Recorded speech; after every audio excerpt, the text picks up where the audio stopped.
What's good, guys? Welcome to FL Teams. Happy Saturday here to everybody here on this college football Saturday. Lots to get into here on the docket as we got a full slate of games here in the state of Florida. We're going to be covering all the betting lines here coming into this weekend. So if you're making your bets for this weekend, put them in because we got a lot to talk about here. A lot of games on the docket in terms of Florida games. One of the games I couldn't find, and I really wanted to talk about this one, Florida A&M and Jackson State. Obviously, Jackson State coming into the weekend getting the number one recruit in the nation this past season on the ESPN Top 100. So, Jackson State's going to be an interesting team to watch out for. I really wanted to talk a little bit about that game a little bit, but they did not have the odds online. So, unfortunately, was not able to acquire that. So, we're going to go through the 5 games here in the state of Florida that we will be looking at. Now, only 4 games will actually, excuse me, only 3 games will actually be taking place in Florida out of the 5 that we're going to be talking about today. Bethune-Cookman traveling down south to Miami to take on the Hurricanes. BYU and USF, we've talked a lot about that here on the site. FAU and Ohio, they will be going at it. So we'll be talking a bit about the betting lines there. Utah and Florida, and I would say is probably the best game out of all these 5. And then you got Florida State and LSU, which is the Sunday Labor Day weekend nightcap. Obviously, Labor Day weekend for college football, a big weekend. Obviously, you got the Sunday matchup, the Sunday night primetime matchup, and then you got the Monday night primetime to finish off the weekend. So busy weekend in college football, lots to get into. We will have all the coverage for you for USF's game today here on the site. So just stay with it there as well. So let's get into talking a little bit about the first game on the docket here in the state of Florida. Bethune-Cookman taking on the University of Miami here. The number 16 ranked Canes coming into today's game, the first of 2 this weekend from Miami because the Florida A&M game and Jackson State game will be in Miami, the Orange Blossom Classic down there at Hard Rock Stadium. Very interesting matchup here. Bethune-Cookman, obviously big rivals with Florida A&M, so they'll be kind of intertwining each other as they probably walk by each other as Florida A&M comes into tomorrow's game going on against Jackson State. But Bethune-Cookman versus Miami, looking at the line here heading into today's game, and this is a 3:30 kick for BCU and Miami today in Hard Rock Stadium. Obviously, they got to convert that stadium over for the Orange Blossom Classic tomorrow. Very interesting matchup heading into this matchup because you look at the quarterback here, Tyler Van Dyke, the redshirt sophomore, or excuse me, the third-year sophomore, I should say, heading into this weekend's matchup. His first game of the season, and obviously the first game of the season for the Miami Hurricanes.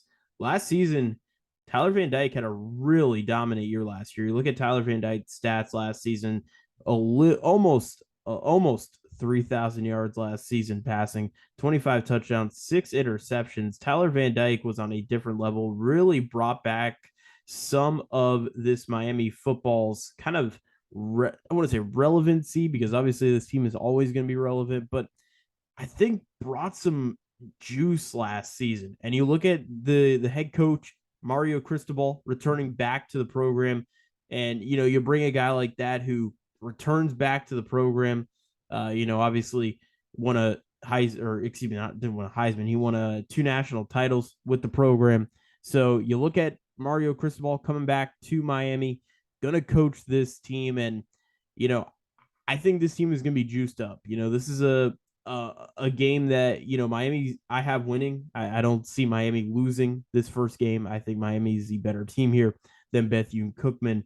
Obviously, again, FCS, FBS level, and Miami's in a Power 5 conference, and Miami will be very competitive this season, especially with Tyler Van Dyke. If Van Dyke can have a very good season and build off what he did last year, no question in my mind, will Miami be a very good team this season, especially when you start out 16th ranked in the nation.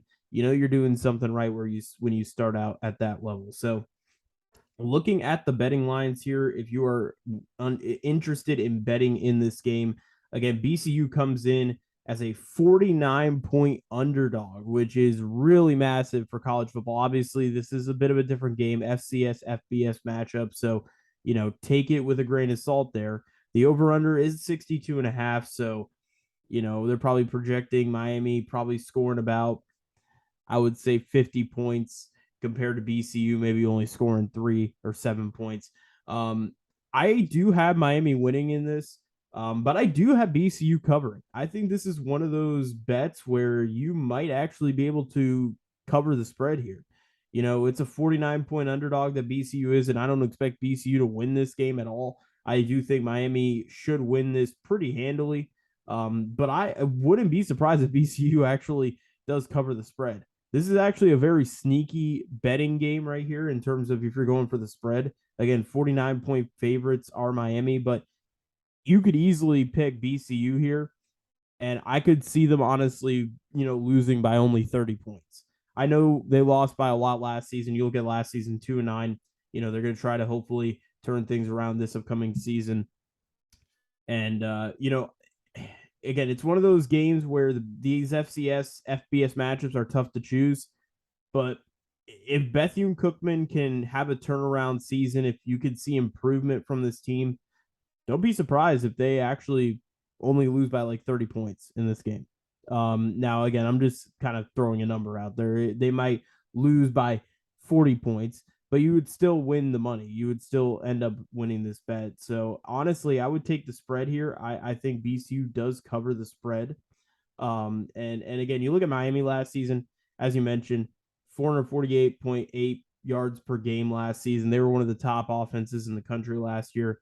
FL Teams has the quarterback Van Dyke ranked as the number one quarterback in the state of Florida. I tend to agree there. Again, Gary Bohannon Jr. is going to be very interesting to watch out for today as well. And we're going to actually get into this game here with Gary Bohannon Jr. Speaking of BYU and USF, going to talk about this game here against the Cougs and against the Bulls. Obviously, I will be covering this game, so just stay tuned for some content there. But BYU, USF, BYU comes in as the 25th ranked team in the nation, and they come in as an 11.5-point favorite. So almost a 12-point favorite here coming into South Florida. Very interesting matchup here coming into this weekend. You got a guy like Jaren Hall last season. Want to take a look real quick at his numbers last year.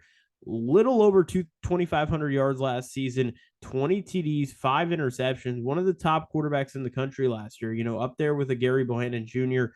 Both guys had great seasons last year for their respective programs. BYU ended up having a very good season. BYU had some pretty quality wins last year. You look at some of their wins they got last year, they beat a couple Power 5 schools last season in 2021. Ended up beating Arizona, beat Utah on the road. They're going to be a very improved team this season. Arizona State, they beat on the road. That's a hit or miss, if you will. They beat Washington State on the road, beat Virginia on the road. They ended up beating, they beat USC in LA. So, not an easy place to play. They actually lost to Baylor. So Jerry Bohannon Jr. actually played BYU last season. But just taking a look at the schedule, BYU had a very decent season last year. A lot of big wins for this program last season. And you look at some of these games too, even where, a guy like Jaren Hall actually balled out last season, 342 yards against Baylor at Baylor. That's pretty impressive. He did only have a touchdown. Again, against Virginia, he had 349 yards, 3 touchdowns, 298 against Idaho State. Obviously, it's FCS school. But some pretty decent numbers. He started out a little sluggish, only about 100 yards, a little over 100 yards in passing, 2 touchdowns against Arizona, 3 against Utah. So, you look at Jaren Hall, he probably should have a bounce back season again, or I shouldn't say a bounce back, but a rejuvenated season again, if you will. And it should be interesting. But you look at this USF team coming in, and really both teams in general, both teams bringing back 85% of their production. Yeah, we talked a lot about this game. You could go actually watch that in our recent preview show and also in our most recent article as well. You look at this game, USF easily could cover the spread. I easily could see them covering the spread. I am going to go BYU though. I do think BYU ends up covering. I think they and I do think BYU is going to probably win by 13. Um, I just don't know what this USF team is going to be like in terms of how they're going to start out. I think if they start out strong, as I mentioned, maybe my thought changes on this pick, but I'm gonna go BYU as a favorite. Give me them by 13. I do think they do cover and they end up winning the game as well. I do think BYU is a better team than USF right now, and it's not because I think that USF's gonna have a bad season. I just think BYU as of right now heads into this game with just a more experienced team, and you look at it too, you also got two first year coordinators on the defensive and offensive side of the ball for USF. So it's gonna be interesting to see kind of how USF kind of kicks off to kick off the year. And again, that's a 4 o'clock game in Ray J. The fans will be there. Again, it's a ranked opponent. As of right now, I think outside of Cincinnati, it's the only ranked opponent they have on the schedule.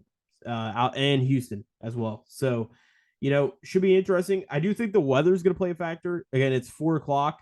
It should cool down as we get later on into the game, but should be interesting because weather will be a factor, and that could cause some problems, if you will, for BYU if they're not mentally prepared. Because playing in Florida is tough, and with the humidity and it being a mid afternoon game, that's going to be a very tough game. Now for the Miami game, both teams are from Florida. It should be mentally prepared for that game, but this one's a little bit different. BYU's coming into Tampa, and this is going to be an interesting matchup to see. So very interesting between BYU and USF. I do think BYU wins by 13, so I do have them in the spread. The over/under at 58 for this game, very interesting. I'm pretty cool with that. I would probably take the under. Not by much though. I don't think it's gonna be a high scoring game. I'm gonna say it's probably gonna be like a 30 to maybe 23 game. I don't know. I'm just throwing out numbers right now, but I don't see it over 58. I don't think it's going to be that high scoring, but if both teams come out firing out of the gate, I mean, you just never know. It might end up being a 40 to 30 game. You just never know. So, but I'll take the under on that if I was gonna put a money bet on it. But yeah, that's my pick there. So BYU, I'm winning by 13. So I'm going to go BYU as a favorite in the spread, minus 11.5. So I do think they end up taking that. So we'll go into the next game on the docket. I believe this is a 7 o'clock kick between FAU. They are up in Ohio, taking on the MAC Ohio Bobcats. Taking a look at this game, Ohio and FAU. Ohio did not play last week. FAU did, though. FAU played actually their first conference game of the season. They took on the Charlotte 49ers, two future American Athletic Conference teams, to be exact, as well. Taking a look at last week's stats, pretty decent week for FAU last week. N'Kosi Perry had actually a decent game, 256 yards, a touchdown. Actually, Willie Taggart's son, Willie Taggart Jr., ended up playing in the game as well. He had a completion for 8 yards, so not a ton of time for him in that game. But I mean, you look at this game, N'Kosi Perry, again, a pretty dynamic quarterback. He's got a pretty good backfield with Larry McCammon, and he's going to be interesting to watch out for. 118 yards last week with one TD. A 52-yard run was his longest last week. In terms of receiving, not a big receiving day for anybody major. LeJontay Webster had 66 yards of receiving. Ed Ryan, I believe it is, 54 yards of receiving on 3 receptions. So not a ton of passing in the last game. A lot of rushing we saw. 10 attempts from Martin Scott, 11 from Zuberi Mobley, 25 gain, and he also had a touchdown as well. And N'Kosi Perry even had a touchdown in that fact as well. I mean, you look at it, 223 yards of gain yards, net yarding in terms of that, 218 for the FAU Owls, and 3 touchdowns total rushing wise last week. So rushing definitely is going to be a big factor. And then you look at this Ohio team. Curtis Rourke, the starting quarterback, heading into this weekend, coming off a season last year where he was not really great. 1,279 yards, Only played in 8 games last season, started 7 of Ohio's games last year, 7 touchdowns, 7 picks. So not a great season in his kind of small sample size. He did play a majority of the year, but not a fantastic season. But you look at Curtis Rourke heading into the upcoming season, he's going to be the starter. We'll see how he can build off. Again, this is his senior year, so this is going to be his final year with this squad, I believe. I believe it's senior year. Yeah, it is senior. So senior year for Curtis Rourke, and it should be interesting. This is an interesting game. FAU is a 4.5 point favorite here in this game. Ohio is a 4.5 point underdog at home. 50 is the over under currently as where the total points are going to be. So kind of an interesting game. You kind of wonder what FAU is going to be like with their first road game against a MAC opponent. Ohio's kind of hit or miss every year, it feels like. This is a tough game. I actually have Ohio covered, which is kind of crazy to think about, but I actually have Ohio covered. I don't think I think it's gonna be low scoring. I don't think it's gonna be a massive points game. Um, I think the big thing is going to be depending on the rushing attack. I think FAU's got a great rushing attack. I think if they could get that rushing attack going a little bit, I think FAU finds a way to get the job done and they will end up winning the spread there. But I do think Ohio State covers. I think they lose by a field goal to FAU. I think they end up finding a way to keep it close. And I actually like Ohio State here against the spread. I think they go against the spread here, and I don't think they win. I don't think they take an overall win, but I do think that they do at least cover the spread. And I do think that that is an interesting bet to put on because I do think Ohio State, or not Ohio State, Ohio will have a pretty decent season this year. I actually do think with their schedule, they will have actually a pretty okay season for them. So I'm going to go with Ohio to cover. And I do think it's going to be a field goal game. I think it's going to be a very close game. Both teams aren't really powerhouses, if you will. They're not coming in as a group of 5 favorites, maybe to make a New Year's Six game. I don't see FAU or Ohio making a New Year's Six game unless they just stun. I mean, you look at FAU's schedule real quick. We'll go through FAU's schedule. I know we have some FAU coverage that we do. Really nothing major for FAU. You look at their schedule at home against Charlotte last week, big win for them last week in terms of the points. At Ohio, at home against Southeastern Louisiana, at home against UCF, at Purdue, which if they win that game, that would be a pretty big win for the program. But I mean, in terms of the strength of schedule, not a tough schedule. They probably will be Southeastern. UCF they'll most likely lose to. They'll most likely lose to Purdue. North Texas is a toss-up. They'll beat Rice. They'll probably beat UTEP, but that's a toss-up as well. At home against UAB, they'll probably lose. You got FIU. That's a toss-up. I do think they'll probably end up winning. FIU is probably not going to be the best team. They're probably going to be the worst team in Florida in terms of FBS level. At Middle Tennessee, probably go mid-10 there. And versus WKU, Western Kentucky, probably going to go Western Kentucky. So FAU's probably going to be right there at bowl eligible. They might be bowl eligible, heading into the postseason, if you will. But I'm gonna go Ohio. I'm gonna go Ohio again. Both teams aren't gonna really, I think amaze me, if you will. But I do think Ohio ends up getting the job done and covers the spread in terms of that. But I mean, you look at Ohio's schedule in terms of if they could make a New Year's Six game at home against Florida Atlantic. Okay. At Penn State, that's a pretty okay game. At Iowa State, another pretty okay game versus Fordham. And then you get into conference play at Kent, at home against Akron, at Western Michigan, at home against Northern Illinois, at home against Buffalo, at Miami, at Ball State, and versus Bowling Green. So kind of an interesting schedule for the Ohio Bobcats. Not a really difficult schedule in terms of conference play.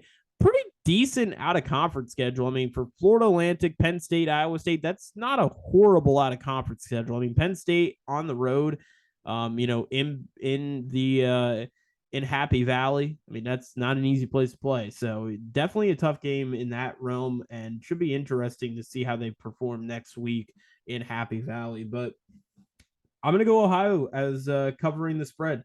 I think they do end up taking that. In terms of over under, I do have the under as well for that. So that's where I have in terms of picks. Final two games to take a look at here, and these are the Power 5 matchups, if you will, and probably the most intriguing matchups in terms of the Florida teams this weekend. Talking about this first game, Utah and Florida. Utah comes in as the number 7th ranked team in the nation. Utah looking to be maybe the best Pac-12 school in the entire nation, maybe the best West Coast school in the entire nation as well, trying to get the Pac-12 back to the college football playoffs, which a lot of changes now with the college football playoffs. 12-team playoffs have been announced, which is massive. So happy they announced this. And I'm really intrigued to see what Jeff Scott thinks about it. I'm going to try to ask this to him when I go to the game and see maybe after the game what he thinks about the new 12-team conference. How does that affect a lot of this as well? How does that affect recruiting? Because now, if you think about it, these group of 5 teams have a shot now. They have a shot more than ever. And you could be an at-large team, or you could even be a group of 5 champion. So you have a big shot now to get into the college football playoffs, being a group of 5 team, more so than you ever did. And Cincinnati, I'll give them credit. Cincinnati, I think, was the team to start really this conversation. You know, should we expand the playoffs? Should we give teams like a Cincinnati an opportunity to get it?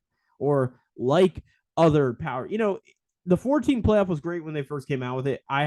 Was so excited for it. I was excited that they had some sort of playoff format for it. But, you know, it's gotten to a point now where there's so many good teams and so many teams that are deserving to be in the playoffs that you almost have to put in, at least 6.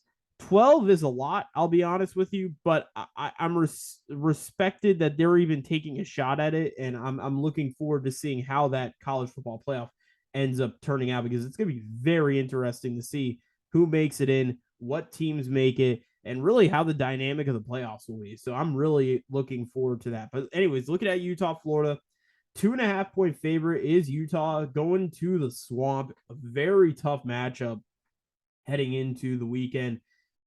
Florida comes in, Anthony Richardson coming off last season, split time last season with Anthony Jones, or not Anthony Jones, what am I talking about? Emory Jones, my bad.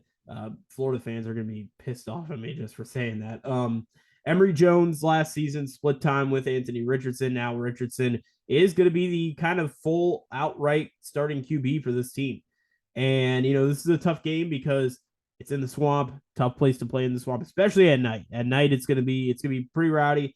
I will say though, the advantage does go to Utah when it comes to the game being played at night, because outside of the crowd, and obviously it would be crazy whether it be at night or at 3:30 or at 12 o'clock. Utah definitely has an advantage. With this game being played at night, they don't have to worry about weather, which is gonna be great, unless it rains and it's just freezing cold. Which they probably are used to it anyways. In terms of weather, it shouldn't be too hot. It's gonna be a 7:30 kick. It's gonna be nice out by then. It's gonna get darker. It's gonna really help Utah, and they don't have to really worry about the heat, if you will, that they would if the game was played at 3:30, or even if it was played around noon. If it was played around noon, it would be a hot one. It would be a scorcher out there in Gainesville. Utah comes in again, as I mentioned, 2.5-point favorite over Florida. Florida as a 2.5-point dog at home, 51.5 over under. That's a little low for me. I think this game could go over, and I'm actually going to take the over. I think this actually is a little bit low for a game like this. Florida and Utah are going to battle it out. I think this is going to be a fun game. I'm going to try to watch it a little bit, or at least listen to a little bit on the way home from the USF game. Obviously, USF, they start at 4, should be over by then. 7:30, obviously, I'll have the coverage and such out. I'm also going to get a video outside of the stadium talking about the game. But should be a very interesting matchup between Utah and Florida. I'm going to go Utah, though. I'm going to take Utah winning outright, though. I do think they win outright, and I do think they cover the spread. I think Anthony Richardson, comes into this game. He's a starter, doesn't have to worry about Emory Jones, which probably is going to help a lot. You kind of focus on what he needs to get done, how he can improve as a quarterback this upcoming season. I just think Utah's a better team, man, all around. Defensively, they're going to be very good this year. Offensively, they're going to be very good. So I have them winning outright, and I have actually them covering the spread as well, and basically taking the victory. Utah's, I think, going to beat Florida. Utah's a better team. I don't know what Florida's going to be like based off last season, and with a new head coach, Power 5 game. I mean, this is a very tough Power 5 game to start out the year. So give me Utah. I do think they end up going over the 2.5 that they have them favored as. And I do think they win outright. And I do have this game going over the over-under at 51.5. So that's where I got my bets at right now in terms of the Utah-Florida game. And we go into the final game of the weekend for the Florida teams. FSU travels a little bit, not too far away. They go to Louisiana. They play the LSU Tigers, which this is an interesting game. LSU comes into this game projected to be one of the bottom dwellers in the SEC conference. And you look at a team like Florida State. I don't really want to get into the stats from last week because they played a FCS school in DeQuin's, and I don't really want to talk about that very much because in all reality, they were probably going to win that game anyways. Granted, they lost to Jacksonville State last year, so I can't say anything. But granted, I do think FSU is a much better team this year than last season. I do think this team is much improved, especially at the quarterback position. I'm excited to see their quarterback for the upcoming season. But talking about the FSU LSU game, LSU comes in as a 3-point favorite in a glorified home game, basically, for LSU. They're playing at the Superdome tonight, or not tonight, tomorrow. Again, 3-point favorite. I'm gonna go LSU. I think they win as a favorite. I think they go over the 3 points. I think they score probably like 10.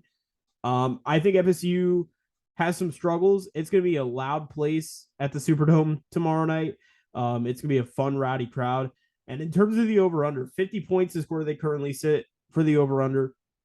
Very interesting in terms of the over/under. I am gonna go the over here. These are two teams that I'm interested to see how their offenses perform.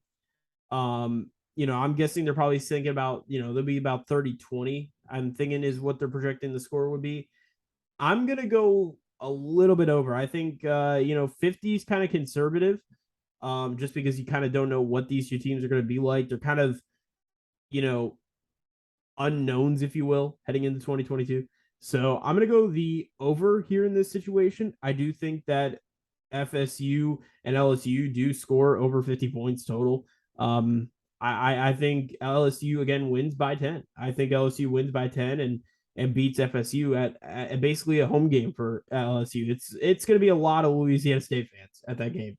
You will not be seeing a lot of FSU fans, but FSU is not a far travel from Louisiana and from New Orleans. So it is Labor Day weekend. Maybe they're thinking, hey, we'll make a trip out of it. But all in all, these are kind of my predictions here for the weekend for all the Florida teams. Again, we didn't have the Florida A&M and Jackson State game. Would have liked to talk about that game a little bit. But again, going through the games, BCU at Miami. I do have Miami winning, but BCU does cover the spread. In terms of the over/under, yeah, I'll go under. Just the little high there for me, but it is an FCS FBS game. Don't be surprised if that ends up being the case. And that ends up being the over under, or it does go over, and that ends up being the spread in terms of Miami winning the spread. Going BYU USF, I have BYU winning by 13, so I do think they do end up winning as a favorite. So I do have BYU as a 11.5 favorite, actually covering.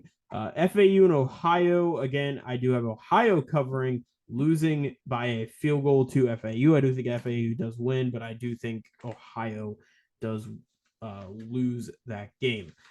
Going into the final two games, Utah, Florida. Again, I got Utah winning outright and covering the spread, yet I do think this game actually will probably go over, in my opinion. I do think this is going to be a very good game to watch, and it's probably the top game of the afternoon with Ohio State and also Notre Dame playing against each other, which is also the college game day game, which I'll be about to turn on right after this is over. And then FSU, LSU, I do have LSU covering. winning as favorites in the Dome. So that's what I got for you. That's our picks here for the actual Saturday slate of college football here in the state of Florida. Utah, Florida, FSU, LSU, BYU, USF, FAU, and Ohio, and then Bethune Cookman and Miami of Florida. So a lot of games to look forward to today. My name is Dylan Spaulding. I'm a contributor with FL Teams, and we'll see you guys on the flip side.